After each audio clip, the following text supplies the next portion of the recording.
नमस्कार, मी प्रियंका शंखनाथ. न्यूज चॅनलच्या बातमीपत्रात आपलं स्वागत आहे. पत्रकारांच्या विविध मागण्यांसाठी व्हॉइस ऑफ मीडियाच्या वतीने नागपुरात हिवाळी अधिवेशनादरम्यान लाक्षणिक उपोषणाला सुरुवात झाली आहे. यशवंत स्टेडियम येथे सुरू असलेल्या या उपोषणात राज्यभरातील पत्रकार सहभागी झालेत. पत्रकारांच्या पाल्यांना रोजगाराची संधी मिळावी, पत्रकार कल्याणकारी महामंडळ निर्माण करण्यात यावं, रेडिओ, टीव्ही आणि डिजिटल मीडियात काम करणाऱ्या मंडळींना श्रमिक पत्रकार संबोधण्यात यावं, पत्रकार हल्लाविरोधी कायद्याची कडक अंमलबजावणी करावी, पत्रकारांसाठी गृहनिर्माण वसाहत निर्माण करून प्रत्येक जिल्ह्यात 100 घरांची निर्मिती करण्यात यावी, 10 वर्षे पूर्ण केलेल्या पत्रकारांना अधिस्वीकृती कार्ड देण्यात यावं, यासह विविध 15 मागण्यांकडे शासनाचं लक्ष वेधण्यासाठी हे उपोषण करण्यात आलं.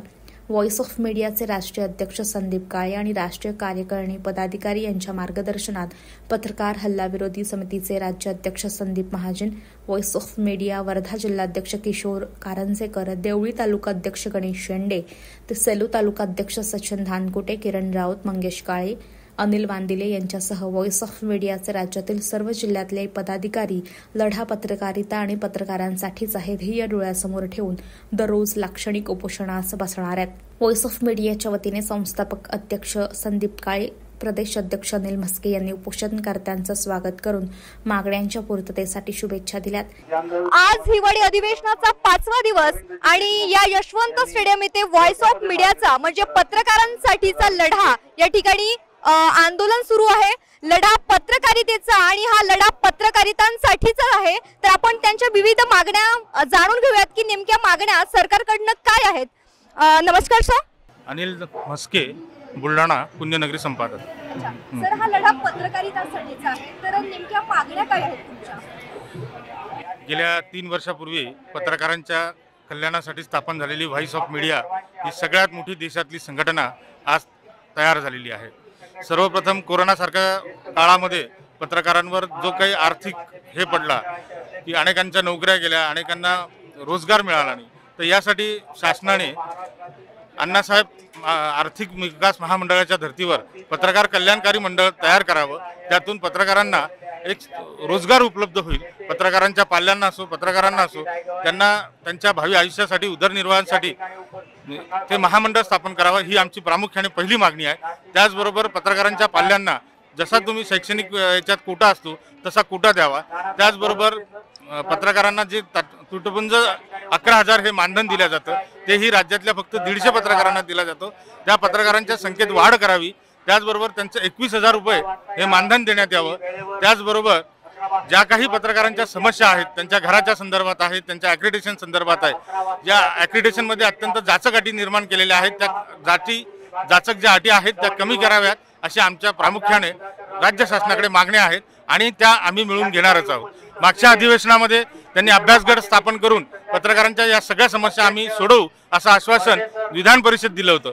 परंतु हे अधिवेशन सुरू होण्यापूर्वी 1 दिवस अगोदर त्यांनी अभ्यासगट स्थापन करण्याचा GR काढला आणि केवळ एक व्यक्ती घेऊन पत्रकारांना आणि त्याला आमच्या तोंडाला पाणी होणार म्हणजे आम्ही करून घेणारच आहे. शासन जरी करणार नाही तरी आम्ही, कारण शासन जे काही सभागृहात बसलेले आहेत ते माझ्या प्रत्येक पत्रकाराच्या, गावखेड्यातल्या गल्लीपासून दिल्लीपर्यंतच्या पत्रकाराचं योगदान त्यांच्या वाट्यात आहे. त्याच्यामुळे त्यांनाही आम्हाला त्यांच्याकडून घ्यावंच लागेल आणि ते आम्ही घेऊनच राहू. मागण्या भरपूर आहे. व्हॉइस ऑफ मीडिया ही देशव्यापी संघटना आहे आणि देशभरात सर्व पत्रकारांचं संघटन तयार करत असताना पत्रकारांच्या वेगवेगळ्या मागण्या समोर आल्या आणि याच्यातल्या महत्त्वाच्या मागण्या, मग त्या प्रिंट मीडिया असो, इलेक्ट्रॉनिक मीडिया असो की डिजिटल मीडिया असो, या सर्व इव्हन रेडिओ पत्रकार, आकाशवाणी पत्रकार यांच्या ज्या वेगवेगळ्या मागण्या आहेत त्या मागण्या एकत्र केल्यानंतर ज्या काही महत्त्वाच्या मागण्या आहेत त्या संदर्भात बारामतीच्या अधिवेशनात ठराव झाले. त्याच्यातली सगळ्यात महत्त्वाची मागणी म्हणजे पत्रकारांसाठी एक आर्थिक महामंडळ असावं, ही सुद्धा एक त्यातली मागणी आहे.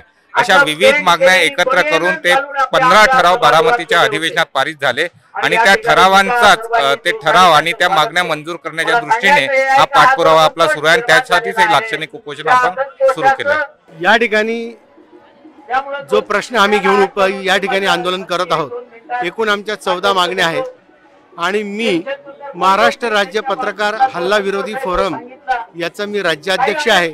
आणि विशेष म्हणजे राज्यात ज्या ठिकाणी पत्रकारांवर ज्या ज्या ठिकाणी हल्ले होत आहेत त्या संदर्भात शासनाचा जो कायदा आहे तयार झालेला तो लवचिक स्वरूपाचा आहे, त्याची कडक अंमलबजावणी होत नाहीये.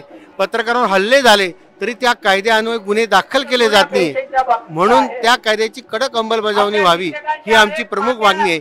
माझ्या स्वतःवर जेव्हा हल्ला झाला पूर्ण महाराष्ट्रात काय दिल्लीपर्यंत त्याच्यावरती कारवाई सुरू झाली, परंतु त्या ऍक्ट अन्वये अजूनपर्यंत गुन्हा दाखल झालेला नाही. ही परिस्थिती पत्रकारांच्या बाबतीत सर्वत्र आहे, म्हणून त्या कायद्याची अंमलबजावणी कठोर व्हावी ही आमची त्यात मागणी आहे. आपण बघू शकता की या ठिकाणी व्हॉइस ऑफ मीडियाचं आंदोलन सुरू आहे. हा लढा पत्रकारितेचा आहे आणि हा लढा पत्रकारितांसाठीचा आहे. कवी दुष्यंत कुमार त्यागी फार सुंदर म्हणतात, मैं पीर हूँ पर्वत से अब पिघलनी चाहिए, मैं पीर हूँ पर्वत से अब पिघलनी चाहिए, इस हिमालय से कोई गंगा निकलनी चाहिए.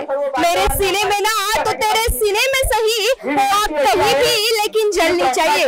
सिर्फ हंगामा खड़ा करना मकसद नहीं है मेरा, मेरी कोशिश यह है की ये सूरत बदलनी चाहिए, ये सूरत बदलनी चाहिए. खरंच हे आंदोलन केल्याने या पत्रकारितेचा आणि पत्रकारितेसाठीचा लढा आणि त्यांच्या प्रश्नांचं निराकरण होणार का असा प्रश्नचिन्ह आपल्या पुढे निर्माण होत आहे. कॅमेरा पर्सन सचिन सह मी प्रियंका ठाकरे, शंखनाथ न्यूज नागपूर.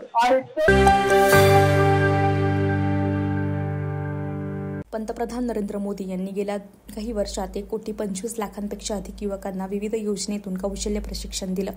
आत्मनिर्भर भारताच्या प्रगतीसाठी कौशल्ययुक्त पिढीचीच आवश्यकता असल्याचं प्रतिपादन राज्यपाल रमेश बैस यांनी केलं. राजभवन येथे कौशल्य विकास विभागाद्वारे प्रकाशित महापुरुषांचे कौशल्य विचार या पुस्तकाचं विमोचन आणि स्वर्गीय दत्ताजी डिडोळकर शिक्षण सेवा सन्मान सोहळ्यात राज्यपाल बोलत होते. या कार्यक्रमाला अनेक मान्यवर उपस्थित होते. छत्रपती शिवाजी महाराज यांच्या 350व्या राज्याभिषेक वर्षानिमित्त महापुरुषांचं कौशल्य विचार या पुस्तकाचं विमोचन औचित्यपूर्ण आहे. छत्रपती शिवाजी महाराज, महात्मा ज्योतिबा फुले, डॉक्टर बाबासाहेब आंबेडकर, लोकमान्य टिळक, स्वातंत्र्यवीर सावरकर अशा महापुरुषांनी समाज, देशाच्या कल्याणासाठी फार मोठं काम केले. या महापुरुषांचे कौशल्यविषयक कार्य आणि विचार विद्यार्थ्यांना पुस्तकातून समजेल असं राज्यपाल म्हणाल्यात. शंखनाद न्यूजसाठी ब्युरो रिपोर्ट. तर हे होतं आजचं बातमीपत्र. पुन्हा भेटूयात पुढील बातमीपत्रात.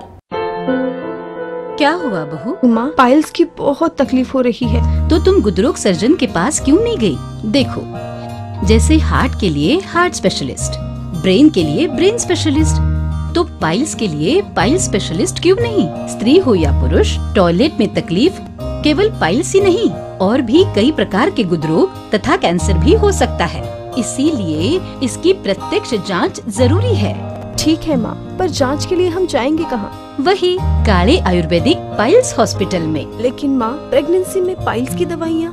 प्रेगनेंसी में आयुर्वेदिक दवाइयाँ सुरक्षित होती है.